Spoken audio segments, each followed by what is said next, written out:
C'est que je n'étais pas le plus timide. Il y avait encore pire que moi. J'avais un ami qui était encore plus timide que moi. Lui, il était tellement timide qu'il y avait une fille dans le quartier, je me rappelle de la petite histoire. Il voulait sortir avec cette fille, mais il n'osait jamais aller parler à cette fille.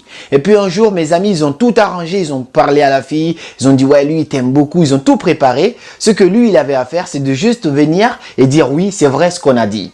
Il vient devant la fille lui demande, alors, c'est vrai que tu m'aimes et que tu veux sortir avec moi?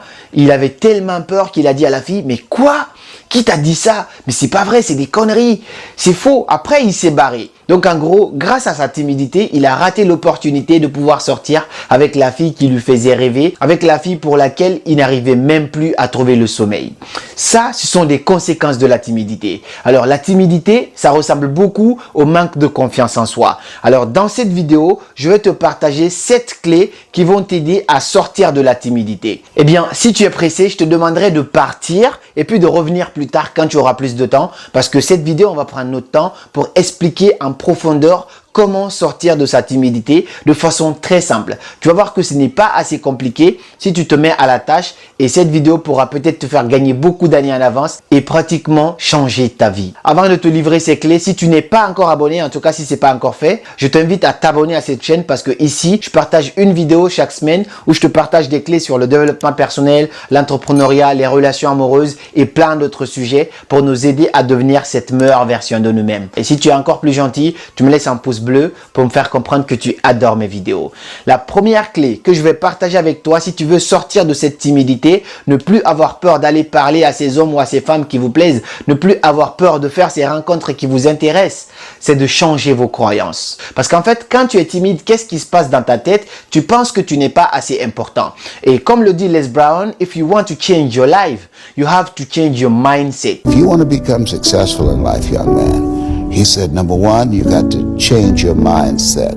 Si tu veux changer ta vie, tu dois d'abord commencer par changer ton état d'esprit. Parce que même Napoléon, il l'explique dans son livre « Réfléchissez et devenez riche » qu'une pensée est un fait. Je te donne un exemple concret. Quand tu penses que tu es nul et que tu penses que tu n'es pas assez important, qu'est-ce qui se passe? Tu vas te comporter physiquement comme si c'était le cas. Du coup, tu ne vas pas avoir assez confiance en toi, tu vas pas tenir une bonne position, et quand tu vas te pointer devant les autres, les gens vont cerner cette énergie négative que tu as à propos de toi-même. Donc, tu te disais que tu n'es pas assez important, tu te disais que les gens ne t'aiment pas assez, et puis tu as dégagé ça extérieurement. Lorsque les gens vont te voir, c'est exactement ce qui va se passer. Du coup, ils vont pas t'accorder assez de valeur comme tu le mérites, et en plus, comme tu croyais à ça avant, et puis tu as vu des résultats, ça va encore continuer à se passer. Donc on dit une pensée est un fait. Je vais te donner un schéma qui va peut-être bien t'expliquer ça. On dit que nos pensées finissent par devenir nos croyances. Quand tu penses beaucoup à quelque chose, tu finis par y croire. Et quand tu crois à quelque chose, tu te comportes comme ça. Donc nos croyances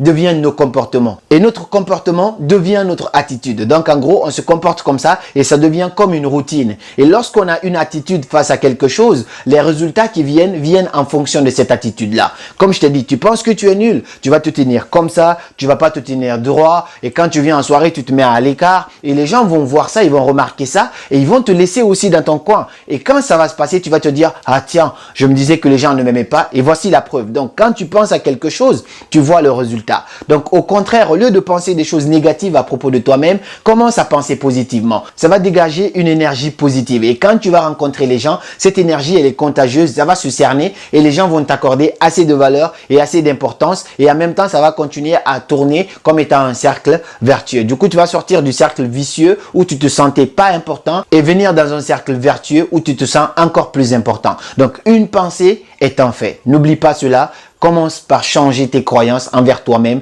envers la société. À chaque fois que tu es dans une situation de timidité, quand tu appliques la première clé, la deuxième c'est quoi? Mets-toi à la place de l'autre. Est-ce que ça te dérangerait si c'était toi, que quelqu'un vienne te dire « Ah, t'es bien habillé aujourd'hui » ou que quelqu'un vienne te dire « Ah, est-ce que je peux jouer avec toi ?» ainsi de suite. Si ça ne te dérange pas, alors ça ne va pas déranger aux autres. Donc n'hésite pas, va voir les gens. Si tu as envie de parler, va voir les gens, va discuter. Et la troisième technique pour sortir de cette timidité, c'est de t'entraîner avec la méthode des petits pas. Ça me rappelle le jeune homme que j'ai accompagné en coaching, j'espère qu'il voit cette vidéo d'ailleurs, big up à toi. Il me disait qu'il était quelqu'un de très timide et qu'il avait peur d'aborder les femmes et tout ça. Moi, je lui ai dit, il n'y a pas de problème. Ce qu'on va faire, on va se prendre 3 semaines. Durant les 3 semaines, on va utiliser les techniques de petits pas. Ce que tu vas faire, Aujourd'hui, tu vas sortir, tu ne vas pas draguer une fille. Quand tu vas croiser une fille dans la rue, tu vas juste lui faire un sourire et puis tu passes. Donc, il a essayé d'appliquer ça. Le deuxième jour, qu'est-ce que je lui ai dit? Quand tu fais un sourire, dis juste bonjour et puis tu passes. Tu n'es pas obligé d'aller directement dans tous les tralala. Fais des petits pas. Au fur et à mesure que tu fais des petits pas, ça va te donner confiance et tu vas voir que tu vas continuer, que tu vas commencer à t'habituer. Le quatrième jour, je lui dis, quand tu vois une fille, dis-lui bonjour et fais-lui un compliment. Juste un compliment, tu ne demandes rien. Pas son numéro, tu dis, ah mademoiselle, vous êtes très jolie. Et puis tu passes. Tu vas voir qu'elle va être étonnée. Tu l'as juste dit qu'elle est jolie et puis tu n'as rien dit d'autre. C'est pas méchant. Personne ne va te mettre en prison parce que tu as fait un compliment. Au fur et à mesure que tu sors de ta zone de confort, je ne te dis pas que tu vas pas échouer. Bien sûr, on va d'ailleurs parler de l'échec tout à l'heure, mais ça va augmenter ta confiance en toi petit à petit.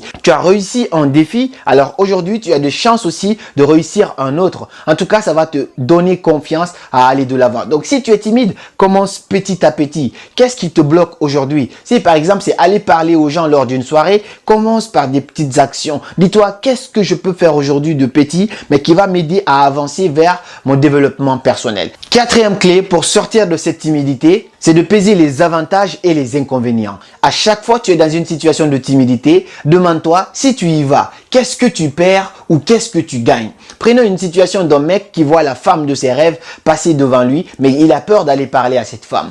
Lorsque tu y vas, qu'est-ce que tu risques? Tu risques de te prendre un non ou sinon tu risques de te prendre un oui.